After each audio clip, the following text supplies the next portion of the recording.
around, and I've been privileged to be in a lot of great places, as I'm sure you have, I've ever seen such a concentration of both talent, brains, but also passion and a common value. There's a community here about contribution, and it's really beautiful. So I thank you. I'll be back as a participant myself on an ongoing basis, and I thank everybody for their participation as well very much. Thank you. I have to tell you, I'm both challenged and excited. My excitement is I get a chance to give something back. My challenge is the shortest seminar I usually do is 50 hours. And I'm not exaggerating. I do weekends, and what I do more than that, obviously, coach people, but I'm into immersion, because how'd you learn language? You didn't learn it by just learning principles. You got in it and you did it so often that it became real. And my stuff isn't pre-programmed. You know, something happens in the room, I ask a question, and I play off what's going there. And 17 minutes, that's not gonna happen. I know we're gonna put the principles across, and I'm beyond respectful to the format, and I've gotten great value from it, although Lisa Randall, I felt very tough for how to explain Einstein's theories in 18 minutes. To make sure that you're served, though, because I really came here to serve, is I put some tapes in your box, but I want you to know that if you want to use net time, I call it no extra time to learn some of these things and use them at a deeper level. If you call my office and you're from TED, you're on the list, you can get any product I have, there's no charge for it. And if you ever want to come to a seminar, I'd love to have you as my guest as well for something in more depth. So my gift to you, please. Thank you. Thank you. So, the race begins. I've probably put a lot in here because I really want to try and serve you, and I hope it doesn't just sound like philosophy since we can't do the interaction at the same level, although I hope you'll participate with me a bit. The bottom line of why I'm here is that I'm really in a position, I'm not here to motivate you, obviously, you don't need that. And a lot of times that's what people think I do, and it's the furthest thing from it. What happens though is people say to me, well, I don't need any motivation. And I say, well, that's interesting, that's not what I do. I'm the why guy. I don't know why you do what you do. What is your motive for action? What is it that drives you in your life today, not 10 years ago, or are you running the same pattern? Because I believe that the invisible force of internal drive activated is the most important thing in the world. I'm here because I believe emotion is the force of life. All of us here have great minds. You know, most of us here have great minds, right? I don't know if I'm in the category, but we all know how to think. And with our minds, we can rationalize anything, we can make anything happen. We can, I agree with what was described a few days ago about this idea that people work in their self-interest, but we all know that you don't work in your self-interest all the time. Because when emotion comes into it, the wiring changes in the way it functions. And so it's wonderful for us to think intellectually about how the life of the world is, and especially those who are very smart. We can play this game in our head, but I really want to know what's driving you, and what I'd like to maybe invite you to do by the end of this talk is explore where you are today for two reasons. One, so that you can contribute more. And two, so that hopefully we can not just understand other people more, but maybe appreciate them more and create the kinds of connections that can stop some of the challenges that we face in our society today. They're only going to get magnified by the very technology that's connecting us, because it's making us intersect. And that intersection doesn't always create the view of everybody now understands everybody and everybody appreciates everybody. So I've had an obsession basically for 30 years. And that obsession has been what makes the difference in the quality of people's lives? What makes a difference in their performance? Because that's what I got hired to do. I got to produce the result now. That's what I've done for 30 years. I get the phone call when the athlete is burning down on national television and they were ahead by 5 strokes and now they can't get back on the course. And I got to do something right now to get the result or nothing matters. I get the phone call when the child is going to commit suicide, and I got to do something right now. And in 29 years, I'm very grateful to tell you I've never lost one in 29 years. It doesn't mean I won't someday, but I haven't done it. And the reason is an understanding of these human needs that I want to talk to you about. So when I get those calls about performance, that's one thing, like how do you make a change? But also, I'm looking to see what is it that's shaping that person's ability to contribute, to do something beyond themselves.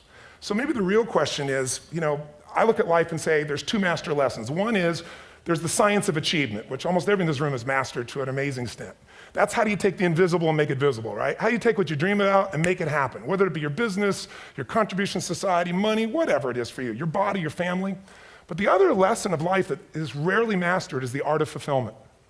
Because science is easy, right? We know the rules, you write the code, you follow those, and you get the result. Once you know the game, you just, you up the ante, don't you? But when it comes to fulfillment, that's an art. And the reason is it's about appreciation and it's about contribution. You can only feel so much by yourself. So I've had an interesting laboratory to try to answer the question of the real question, which is what's the difference in somebody's life if you look at somebody like those people that you've given everything to, like all the resources they say they need. You gave them not a $100 computer, you gave them the best computer. You gave them love, you gave them joy, you were there to comfort them. And those people very often, and you know some of them I'm sure, end up the rest of their life with all this love, education, money, and background, spending their life going in and out of rehab. And then you meet people that have been through ultimate pain, psychologically, sexually, spiritually, emotionally abused, and not always, but often they become some of the people that contribute the most to society. So the question we got to ask ourselves really is, what is it? What is it that shapes us? And we live in a therapy culture. Most of us don't do that, but the culture is a therapy culture. And what I mean by that is the mindset that we are our past. And everybody in this room, you wouldn't be in this room if you bought that theory, but most of society thinks biography is destiny. The past equals the future. And of course it does if you live there. But what people in this room know, and what we have to remind ourselves though, because you can know something intellectually, you can know what to do and then not use it, not apply it. So really what we got to remind ourselves is decision is the ultimate power. That's what it really is. Now, when you ask people, have you failed to achieve something? How many have ever failed to achieve something significant in your life? Say aye. Thanks for the interaction on a high level there. But if you ask people, why didn't you achieve something? Somebody who's working for you, or a partner, or even yourself, and you failed to achieve a goal, what's the reason people say they failed to achieve? What do they tell you? Tell me. Come on, out loud. Didn't know enough, didn't have the knowledge, didn't have the money, didn't have the time, didn't have the technology, I didn't have the right manager, didn't have the Supreme Court.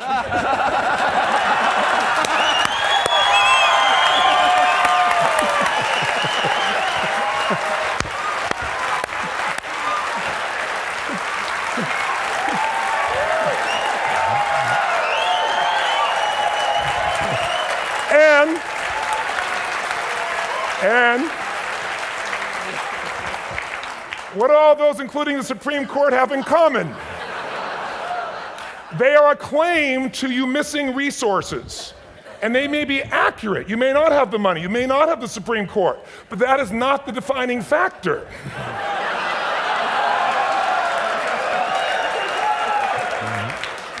And you correct me if I'm wrong. The defining factor is never resources, it's resourcefulness. And what I mean specifically, rather than just some phrase, is if you have emotion, human emotion, something that I experienced from you day before yesterday at a level that is as profound as I've ever experienced, and if you'd communicated with that emotion, I believe you would have won.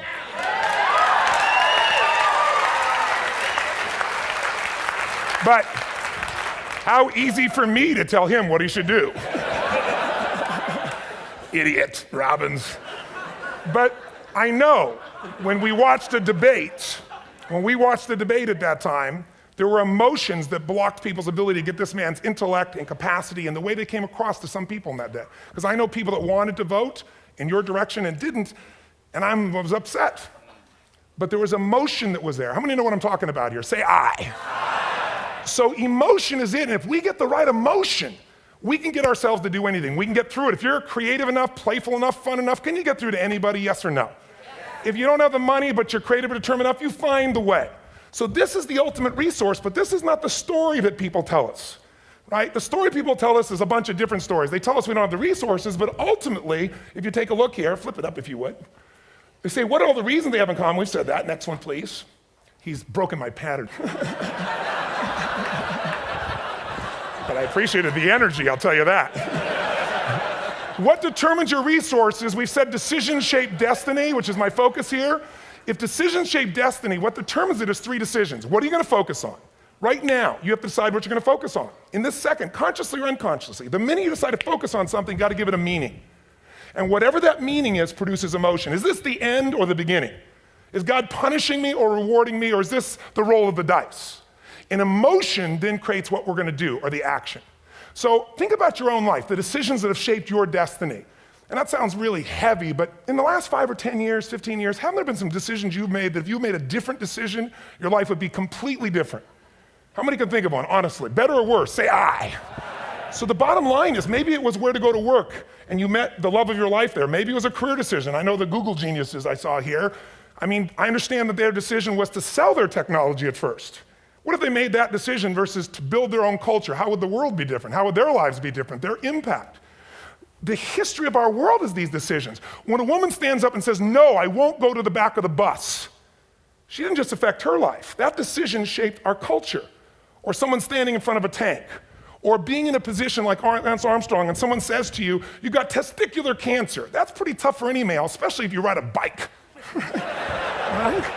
You got it in your brain, you got it in your lungs. But what was his decision of what to focus on? Different than most people. What did it mean? It wasn't the end, it was the beginning. What am I gonna do? He goes off and wins 7 championships he never won once before the cancer because he got emotional fitness, psychological strength. That's the difference in human beings that I've seen of the 3 million I've been around, because that's about my lab. I've had 3 million people from 80 different countries that I've had a chance to interact with over the last 29 years. And after a while, patterns become obvious. You see that South America and Africa maybe connect in a certain way, right? Other people say, oh, that sounds ridiculous. It's simple. So what shaped Lance, what shapes you? 2 invisible forces, very quickly. 1, state. We all have had times. Have you had a time you did something and after you did it, you thought to yourself, I can't believe I said that. I can't believe I did that. That was so stupid. Who's been there? Say aye. Have you ever done something after you do it, you go, that was me. Right? It wasn't your ability, it was your state. I show people how to change that quickly, but what I want to finish with quickly here is your model of the world is what shapes you long term. Your model of the world is the filter. That's what's shaping us. That's what makes people make decisions. We want to influence somebody, we gotta know what already influences them. And it's made up of 3 parts, I believe. First, what's your target? What are you after? Which I believe it's not your desires. You can get your desires to goals. How many of you got a goal, desire, and thought, is this all there is? How many have been there? Say aye. So it's needs we have. I believe there are 6 human needs. Second, once you know what the target that's driving you is and you uncover it for the truth, you don't form it, you uncover it. Then you find out what's your map. What's the belief systems that are telling you how to get those needs? Some people think the way to get those needs is destroy the world. Some people is to build something, create something, love someone. And then there's the fuel you pick. So very quickly, 6 needs, let me tell you what they are. First one, certainty. Now these are not goals or desires, these are universal. Everyone needs certainty that they can avoid pain, at least be comfortable. Now how do you get it? Control everybody, develop a skill, give up, smoke a cigarette. And if you got totally certain, ironically, even though we all need that, like if you're not certain about your health or your children or money, you don't think about much more. You're not sure the ceiling's gonna hold up, you're gonna listen to any speaker. But while we go for certainty differently, if we get total certainty, we get what? What do you feel if you're certain? You know what's gonna happen, when it's gonna happen, how it's gonna happen. What would you feel? Bored out of your mind. So God, in her infinite wisdom, gave us a second human need, which is uncertainty. We need variety.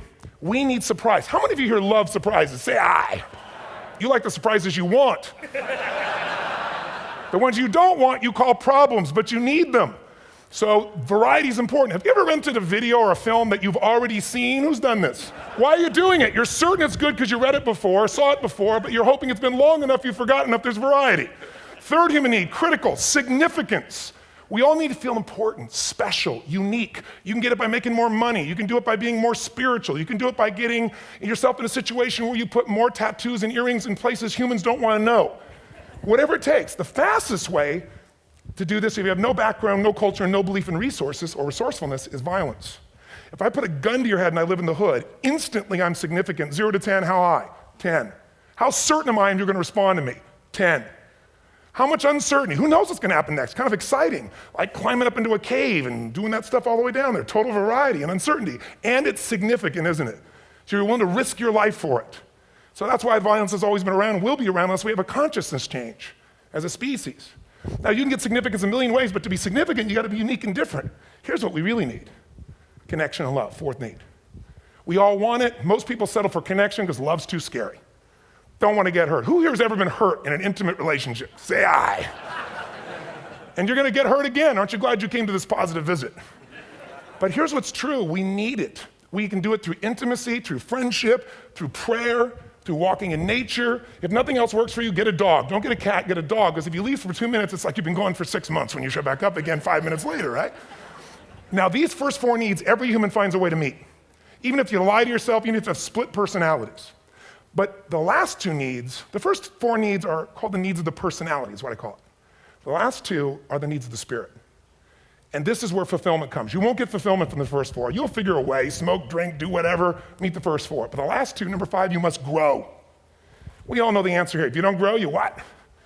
If a relationship's not growing, if a business is not growing, if you're not growing, it doesn't matter how much money you have, how many friends you have, how many people love you, you feel like hell. And the reason we grow, I believe, is so we have something to give of value. Because the 6th need is to contribute beyond ourselves. Because we all know, corny as it sounds, the secret of living is giving.